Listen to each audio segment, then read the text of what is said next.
एक आदमी जिसे मारने के लिए आतंकियों ने पूरा शहर उड़ा देने की कोशिश की। एक नाम जिसे सुनते ही कराची के सबसे बड़े गैंगस्टर कांप उठते थे। पर सवाल ये है, क्या वो सिस्टम का रक्षक था या खुद सिस्टम का सबसे खतरनाक खिलाड़ी? ये कहानी है एसपी असलम की, एक ऐसे अफसर की जिसका नाम कानून से ज़्यादा डर के साथ लिया जाता था। एक ऐसा इंसान जो कानून को मानता भी था और ज़रूरत पड़ने पर उसे तोड़ता भी था। कराची, एक ऐसा शहर जहां रात कभी ख़त्म नहीं होती, जहां गोलियों की आवाज़ लोगों के लिए आम बात थी। और इसी अंधेरे शहर में एक नाम रोशनी भी था और डर भी, एसपी असलम। 1963 पाकिस्तान के एक छोटे से गांव में एक बच्चा पैदा होता है, असलम खान स्वाति। एक साधारण परिवार, एक साधारण जिंदगी, लेकिन सपने बिल्कुल साधारण नहीं थे। बचपन से ही उसने देखा कि कानून किताबों में मजबूत होता है, लेकिन जमीन पर कमजोर। 1987 असलम पुलिस फोर्स ज्वाइन करता है और यहीं से शुरू होती है एक ऐसी कहानी जो उसे बना देती है कराची का सबसे खतरनाक नाम। 90 के दशक का कराची क्राइम, पॉलिटिक्स और पावर का खतरनाक खेल बन चुका था। गैंग वॉर, दिन दहाड़े हत्याएं और पुलिस लगभग बेबस। लेकिन फिर आया असलम, एक ऐसा अफसर जो सिर्फ गिरफ्तारी में नहीं, सीधे खत्म करने में विश्वास करता था।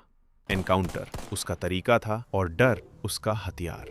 लोग कहते थे, अगर असलम तुम्हारे पीछे पड़ गया तो जेल नहीं, सीधा मौत मिलेगी। लेकिन हर कहानी में एक विलन होता है, और इस कहानी का विलन था रहमान डकैत, लियारी का बादशाह, जिसका नाम सुनते ही लोग घरों में छिप जाते थे। अपहरण, हत्या, हफ्ता वसूली, उसके लिए ये सब बस एक बिजनेस था।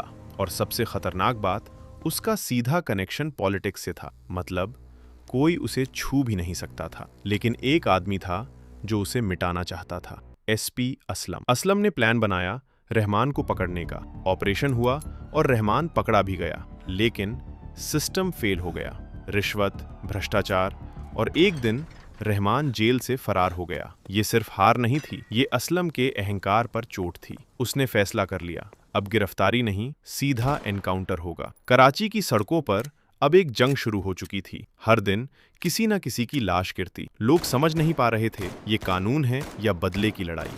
और फिर वो दिन आया, 2009। एक गुप्त सूचना मिलती है, लोकेशन सेट, टीम तैयार, गोलियों की आवाज गूंजती है और कुछ ही पलों में रहमान डकैत जिंदा नहीं रहता। कागजों में एनकाउंटर, असल में बदला। इसके बाद असलम एक नाम नहीं, एक डर बन गया। कुछ के लिए हीरो, कुछ के लिए कातिल। लेकिन हर कहानी का एक अंत होता है। तालिबान अब चुप नहीं था। उनके लिए असलम सबसे बड़ा दुश्मन था। कई बार हमला हुआ, लेकिन वो बच गया। लेकिन हर बार नहीं। 9 जनवरी 2014 कराची का लियारी एक्सप्रेसवे, सुबह का वक्त, लेकिन हवा में अजीब सी बेचैनी थी।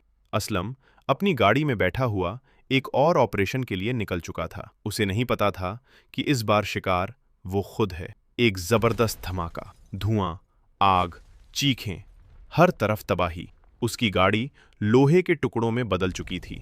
उसका जिस्म पहचान से बाहर था। एक ऐसा आदमी जो मौत लिखता था, आज खुद मिट गया। कराची चुप था। लोग समझ नहीं पा रहे थे वो हीरो था या खलनायक। एक आदमी जो सिस्टम को बचाने निकला था, लेकिन खुद सिस्टम से भी ज्यादा खतरनाक बन गया। एसपी असलम, रक्षक या सबसे बड़ा खिलाड़ी? फैसला आपका।